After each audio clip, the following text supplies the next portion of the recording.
Well, it's good to see you again, Zach. And I know today you're gonna be talking about one of the most titillating subjects on the planet, Social Security. But actually, it's something that comes up all the time for us in our office.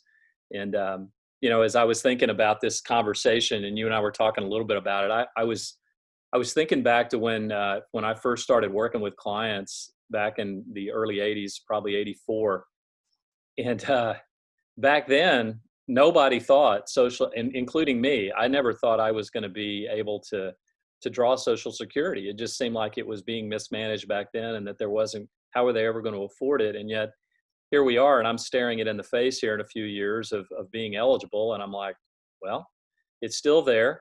But the reality is that even if you never thought you were going to get it, program's there, and we aren't shocked when we see people who, if there's a husband and wife, let's say, who both worked, primary careers, their whole career, you could be talking $50,000 or $60,000 a year, or more in Social Yeah. Security income. And so this is no small thing.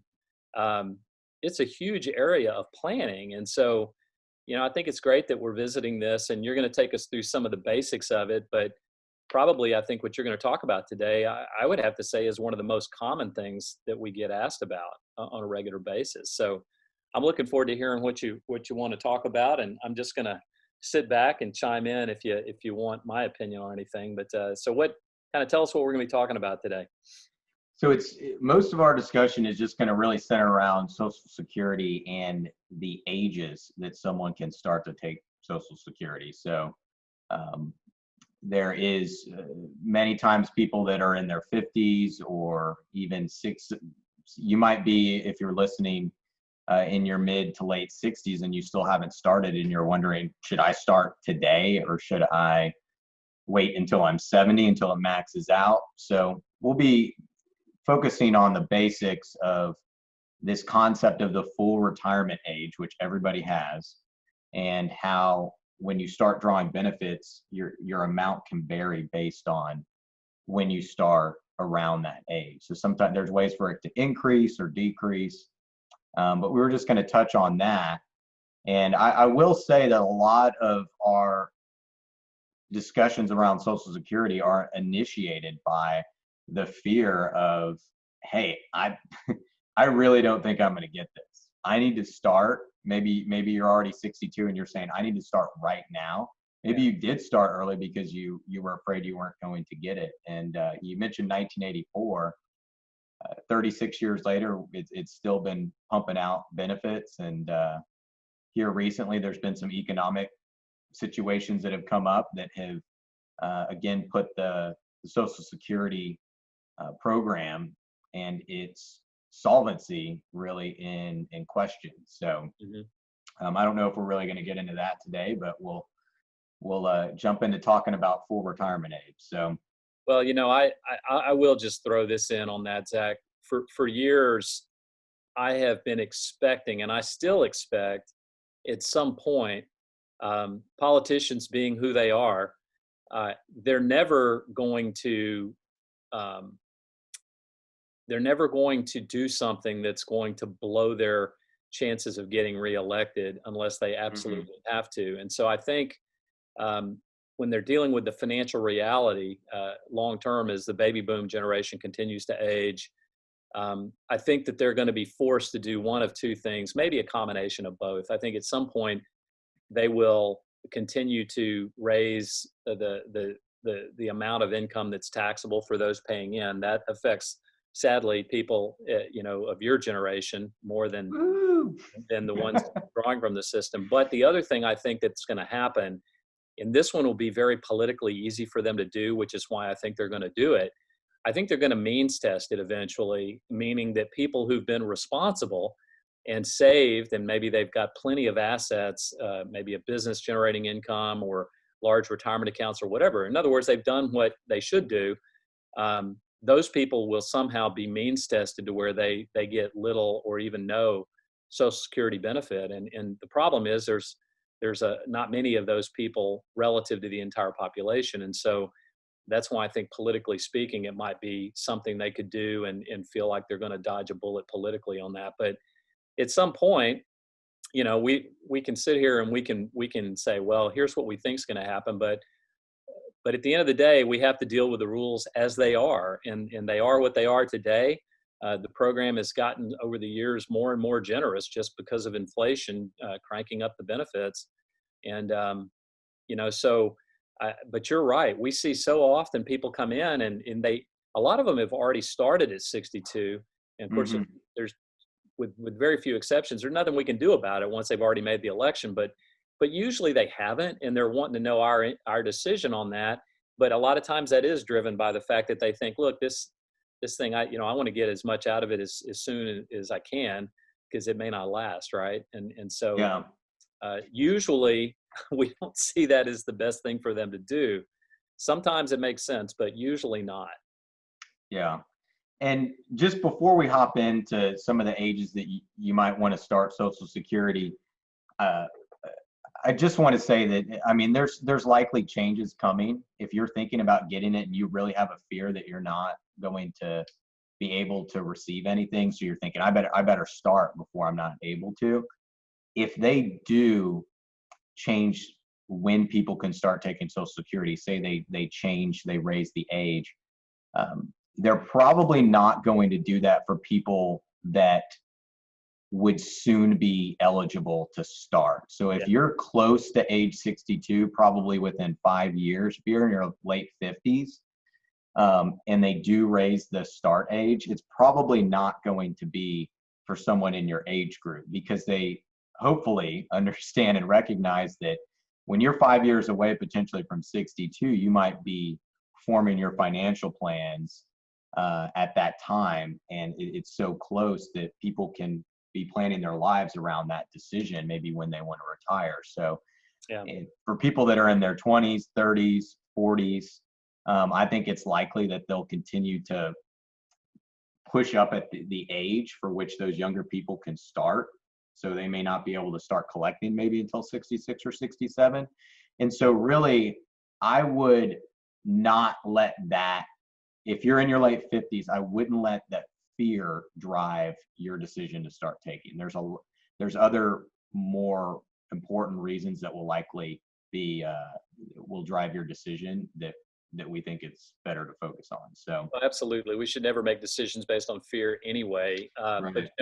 your point is really well taken, Zach, because I think you're going to actually get into showing a little chart of how they phased in the full retirement age. It used to be 65 for many, Mhm. many years, but now it can be as late as 67. But even in that, they didn't just draw a line in the sand. They phased it in based on birth dates, right? So it's kind of Right. that's your point basically exactly. If they make changes in the future, which they will, let's say that they make it 70 going forward, they're not just going to all of a sudden one day say, okay, nobody can take it at 62 anymore, or 66, or now full retirement age is 70. They're going to phase it in most likely. Yeah, they'll do it for somebody that's young and far enough away from collecting that that person will go, whatever, I'll deal with it then. Exactly. That's the politician we're talking about, dude. Yep, yep. So just while you were saying that, pulled up the chart here, and you can see over on the left there are years there listed, and that would correspond to the year that someone's born. It used to be if you were born prior to 1943, you could start, your full retirement age was 65. And then at some point, they created a law that said if you were born between 43 and 54, that your full retirement age, to basically that would be collecting 100% of your eligible benefit, would be 66. And so for those of us that were born at age 55 or later, um, that that full retirement age, it gradually works its way up from 66 to 67. So it jumps up 2 months for each year after 1954. And so over the course of 6 years, it gradually makes its way from 66 to 67. So if you're were born in 1960 or later, Currently, the full retirement age is 67 for you. But nonetheless, whether your full retirement age is 65, 66, or 67, anyone who is eligible or who's over age 62 can start. So regardless of when your full retirement age is, the first time you can draw from that is still age 62. So Zach, I'm going to ask you a leading question here. If I don't know anything about Social Security and full retirement age, why do I need to care about this chart in full retirement age? What difference does that make to me? Well, you have basically an 8-year period or 9-year period in which you can start electing to start the benefit. And if you start the earliest, it's going to be a lot smaller than if you start at age 70. So the amount that one receives from Social Security is entirely dependent. Well, the reduction is dependent on when they start. There's also your income over your working career determines the 100% starting benefit. But I mean, this is really important because some people are in the position where this is the only income that they have in retirement, what we would call a guaranteed income source, at least guaranteed by the financial government, and as long as this program exists. But some people, even if they have other assets, they still may be dependent on this as their primary income source to pay their bills. Yeah. But what about specifically the full retirement age? You know, for example, we see many people across the country working well into their 60s now. You know, many of them are working into their 70s, and they're energetic and healthy and working. And so, in cases like that, for example, why would the full retirement age matter when it comes to the timing they might, choose on when to start their benefit?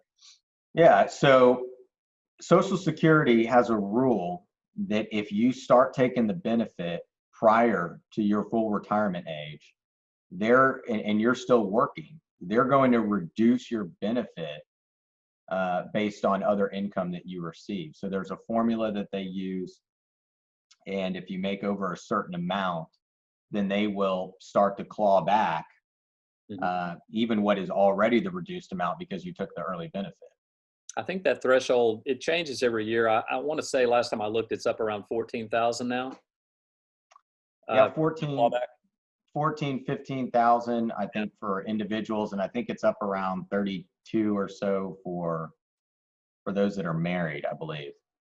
Well, I think it's on an individual basis. And so, most people who keep working, unless they're doing some hourly thing or part-time gig on the side, they're going to be making more than that. And so, that's one of the most obvious reasons to wait until that full retirement age is because if you turn it on and then all of a sudden you realize, oh no, I'm not getting it because I'm still making this earned income and I didn't realize that. Well, that would be a mistake, and you might as well wait and let the benefit keep growing.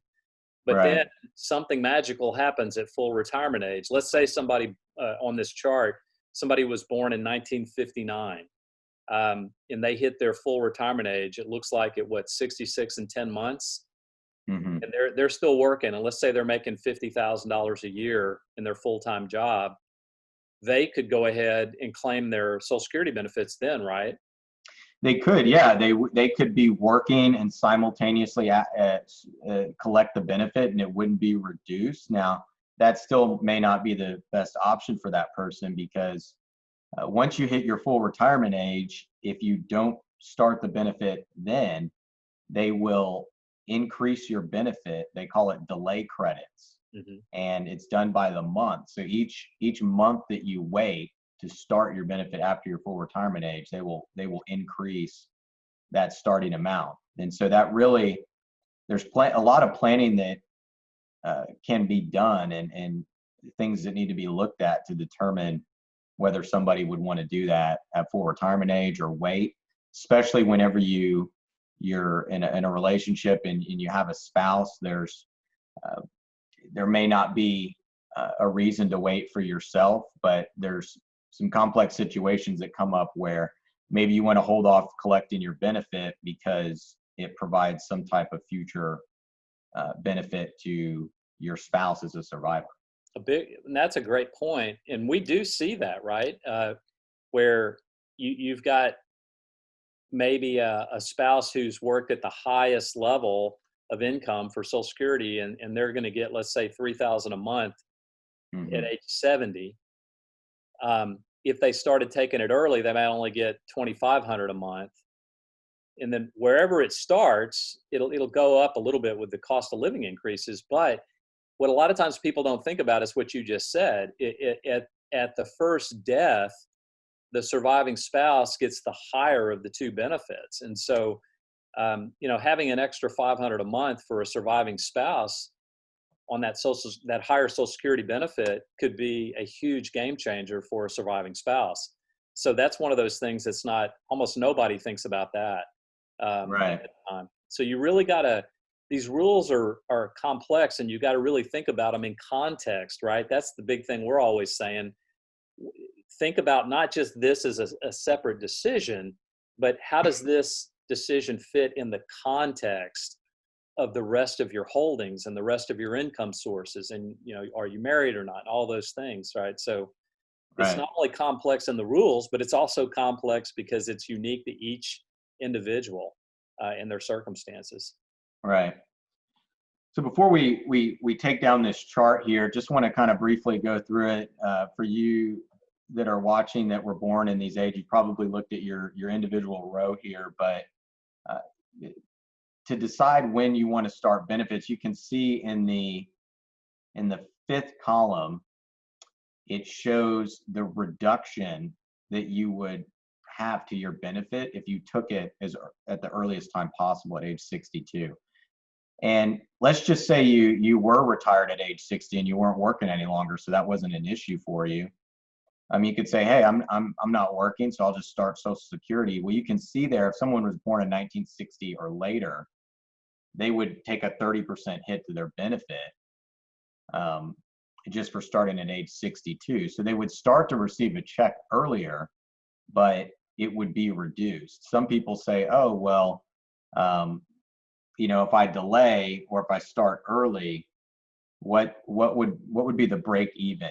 And you can calculate the numbers there. And I've even gone into Excel and looked up, hypotheticals. If you take here and, how long do you have to live to get the most money? And that's interesting, but it's not really relevant, I've found, whenever we consider real people and their situations. It's not about the numbers. It's about the situation that you're in life and what your needs are. So we don't try to get too caught up in the benefit here. We really start with your plan and your situation with you or you and your spouse, and let that really drive the decision. We can take a look at the numbers, but I would say it's really a less important thing most of the time. Well, that's a great point, Zach. Let's just think about a simple example, just kind of make this real.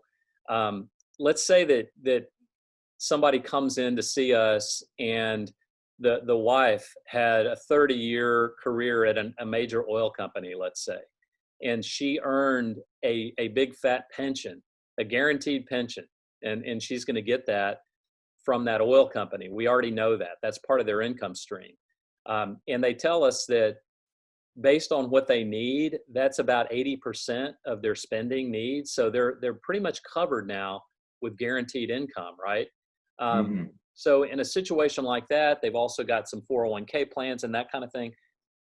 How would that color our thinking just a little bit on maybe the timing, favoring earlier versus pushing it off to 70? What would your reaction to that be? Would it make us more likely to try to get them to put it off to 70, or would we be a little more inclined to maybe starting it earlier in a case like that? Well, my just initial reaction to that would be to delay. Okay. And that would be based on maximizing that guaranteed income because they don't need it right now, right? I mean, as much. Right. And again, the not to make this ever more complex, but is her high pension guaranteed for only her life, or is it guaranteed for her and her spouse's life? Yeah, let's say both spouses. Yeah. They may, in that kind of situation, they may want to start it early, because if that 20% of their budget that they need, that's not coming from the pension, they have the option after they get the pension of, okay, we can either withdraw from our retirement accounts and take money out of that and let the Social Security grow, or we can just start to take the Social Security, and maybe the Social Security is more than we need. We'll take that, supplement our expenses, and then we'll roll the Social Security benefit into our investment accounts, Yeah. and let that grow. Well, let's a take lot that, of let's take that. Let's change the circumstances. The same couple, but that they've already decided they're not taking the pension. They're doing a lump sum. They're going to take a lump sum instead of a pension. They're going to roll all of their 401k, all of that stuff. They're going to put it into a big honking IRA, like that technical word honking. And so now coming to you live from Texas. there you go. So now we're looking at a very different situation, right? Now we do all the numbers and everything looks great, so long as the market doesn't crash or something bad, right? But now all of their income is going to come from investment income until they turn on Social Security. So, again, depending on the circumstances, your instinct might be to say, well, that's another reason to put it off to 70 to maximize the guaranteed income. However, we could also look at it and analyze it and say, wait a minute, if you start at your full retirement age or even a little early, that buys you more time not to have to pull as much off of your investments. Yeah. We've also seen scenarios where we kind of said, look, we don't know what the markets are going to do. If they keep doing well, just keep waiting to turn your Social Security on. But if we get into a rocky market situation, you can turn it on whenever you're ready, and then that can take the pressure off the investment portfolio, as needed. So I just thought throwing a couple of examples like that out there, it just shows you how different the conclusion may be based on the circumstances. And Right. each family is completely different and completely unique when it comes to making this very important decision. Yeah, and that you mentioned something that is a risk for a lot of folks, and that's really they're drawing from their investments to pay their expenses, and maybe they're drawing 4, 5, 6% per year of their financial assets, and so they're kind of on the higher end, maybe 7 or 8%, right? And they're really stretching the amount that we could take and still feel safe about drawing from their investments. Well, one of the biggest risks to people sometimes is they retire and they're taking money from their investment accounts, and then the market tanks and their accounts go down by 30% or 40%. Well, now they're having to withdraw even a higher percentage because their needs haven't changed, but their accounts are worth less. So in that situation, we may have a scenario, like you said, where the decision of when to take Social Security really isn't even driven by their age, but really just by their investment accounts and what happens in the market, right? No one can really control that. Right. And so the decision to make Social Security when the market drops down, you say, hey, we're gonna turn on the faucet over here of Social Security, so we're not having to withdraw as much from our investment accounts in that situation. Well, Zach, So we got about 5 minutes left. I think you wanted to hit on a couple of other things today, and I've gotten you off track a little bit. Oh yeah, I know. There's a lot of many people have ideas about certain Social Security strategies and stuff that they've heard that other people have had. There's some strategies. One of the most popular one we hear about that people mention is file and suspend. That was actually a strategy that was very useful and available for a number of years, but back in 2015, 2016, there was a law that was passed that basically eliminated a lot of that availability. So There was some new rules that were put in place to where if you file for one benefit, you're deemed as filing for all of them. It's called deemed filing. So there's a lot of pieces to this puzzle of when to start Social Security. Another thing that we see that a lot of people aren't aware of, I'll just mention quickly, is for any of you that are watching that are divorced, if you were married for more than 10 years in your previous marriage and you haven't yet remarried or not going to remarry, then you have access to the spousal benefit from your former spouse. So that's something that not a lot of people are aware of, and that can actually can help determine when it's best to take your benefit and change the timing on that decision, just knowing that that's available. So the other thing also that usually ties in with Social Security is Medicare. One thing I will say is if you decide to start taking Social Security at 62 or anytime prior to 65, hopefully if a lot of times when people do that, they're not working. The question would be, hey, where are you going to get your health coverage before age 65? Because Medicare, even if you start taking Social Security at age 62, you can't have Medicare available until age 65 at the earliest. So things that are talked about together but are not always available together. So that's just obviously we could have an all-day webinar about this, Bob, but it really comes down to the specific situation that somebody's in before we can tell them when's the best age, right? Well, there's no end to the discussion. You're right. I mean, we see so often people who have government pensions, for example, and there's a whole set of rules that affect them that we haven't touched on today. So we'll leave those things for a topic for another day. But I guess sometimes the very most basic things can be some of the most important. And I think that this understanding this full retirement age and a couple of the basic implications of that are really important for people to be clear about. If you start with that clarity, then you're starting at a good foundation to kind of then branch out and look at some of the other circumstances that might affect you.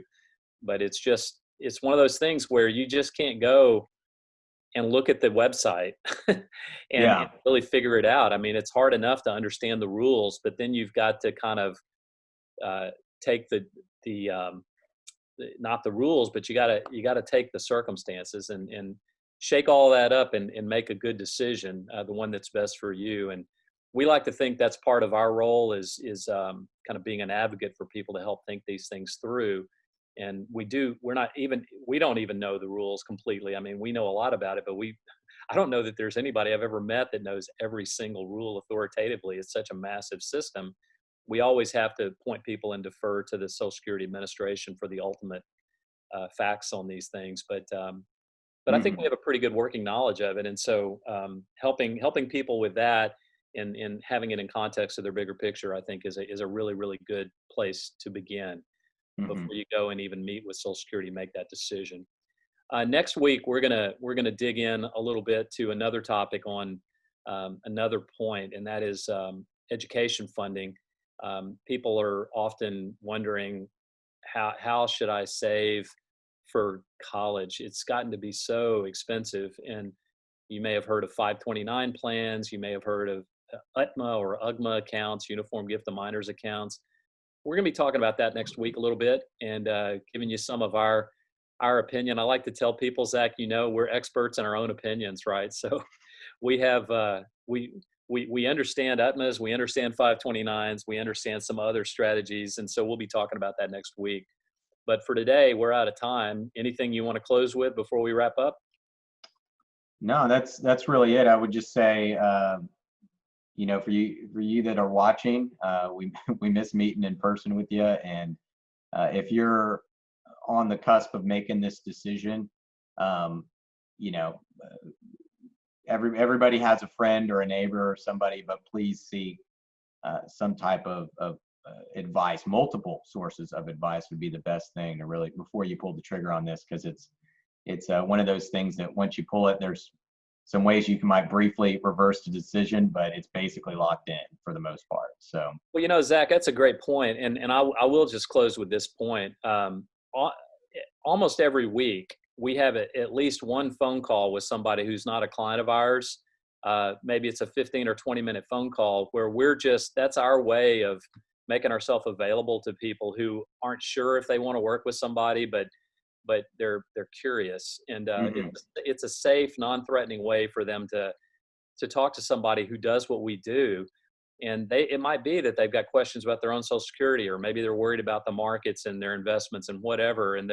But it's intimidating to talk to somebody about this stuff, because you never know what their agendas are and all that kind of stuff. And so we really try to make it easy. If you guys have somebody that you've talked to, a neighbor or a colleague or whatever, if they have questions, we're completely available to have that phone call, no strings attached.